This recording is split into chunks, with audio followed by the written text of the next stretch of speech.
લગ્ન કરવાનો હરખ આપણને બધાને બહુ હોય, એટલે જેવો મુહૂર્તિયો મળે એવી જ આપણે ડેટ કઢાવી અને લગ્ન કરી લઈએ છીએ. પણ જે મેરેજ સર્ટિફિકેટ છે એ પણ બહુ જ ઇમ્પોર્ટન્ટ ડોક્યુમેન્ટ છે.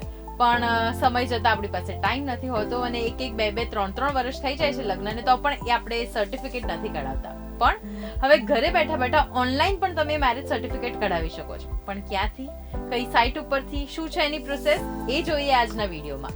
ગુજરાત સમાચાર સાથે હું છું હેલી. હવે આના માટે તમારે સૌથી પહેલા જવાનું છે enagar.gujarat.gov.in ઉપર. આની ઉપર જઈને આજે બેઝિક ડિટેલ્સ પૂછી છે એ ફિલઅપ કરી દો અને પોતાની જાતને રજીસ્ટર કરી દો.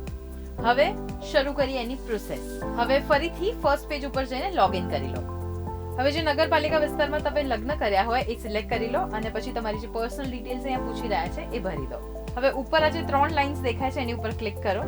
પછી મેરેજ એપ્લિકેશનમાં જઈને મેરેજ રજિસ્ટ્રેશન ઉપર ક્લિક કરો. હવે રજિસ્ટ્રેશન માટે તમારે કયા કયા ડોક્યુમેન્ટ્સ જોઈશે એનું આખું લિસ્ટ તમને ઉપર દેખાશે. હવે આ લિસ્ટમાંથી 11 એવા ડોક્યુમેન્ટ્સ છે જે મેન્ડેટરી છે, એટલે કમ્પલસરી તમારે આ ડોક્યુમેન્ટ્સ જોઈશે જ. અને બીજા એ સિવાયના 15 ડોક્યુમેન્ટ્સ છે જે ડિપેન્ડ કરે છે કે તમે આગળ કઈ વિગતો ભરી રહ્યા છો એના ઉપર. તો ટોટલ 4 સ્ટેપમાં મેરેજ સર્ટિફિકેટ માટેની જે પ્રોસેસ છે એ તમારે અહીંયા કરવાની રહેશે. તેમાં સૌથી પહેલો જે સ્ટેપ છે એ છે બેઝિક ઇન્ફોર્મેશન ભરવાનો. અને આમાં જે રેડ નિશાની કરેલી છે ને એ ઇન્ફોર્મેશન ભરવી કમ્પલસરી છે, આ તમે સ્કીપ નહીં કરી શકો. પછી સેકન્ડ સ્ટેપ છે એનઆરઆઈ બ્રાઇડગ્રૂમ માટે. તો જો તમે બીજે ક્યાંક રહેતા હો અને લગ્ન કરવા માટે ઇન્ડિયા આવ્યા હોય તો તમારે આ વિગતો ભરવાની રહેશે. પછી થર્ડ સ્ટેપ છે બ્રાઇડ અને ગ્રૂમના પેરેન્ટ્સની વિગતો, અને સાથે સાથે પૂજારીનું નામ, એડ્રેસ, એમની વિગતો પણ ભરવાની રહેશે. અને જે સાક્ષી રહ્યા છે તમારા લગ્નમાં એમની વિગતો ભરવાની છે. હવે ફોર્થ સ્ટેપ છે ડોક્યુમેન્ટ્સ અપલોડ કરવાનો.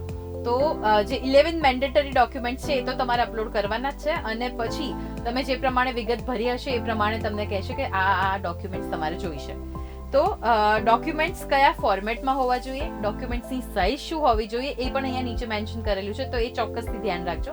અને જો આ ફોર્મેટમાં ના હોય તો પહેલા તમે એ ફોર્મેટમાં કન્વર્ટ કરી દેજો. હવે આ ફોર્મ સબમિટ કર્યા પછી મેરેજ સર્ટિફિકેટ ક્યારે આવશે એ બધી અપડેટ તમને ઈમેલ દ્વારા અથવા તો SMS દ્વારા મળતી રહેશે. આવા જ ઇન્ફોર્મેટિવ વિડીયોઝ માટે જોડાયેલા રહો ગુજરાતસમાચાર.com સાથે.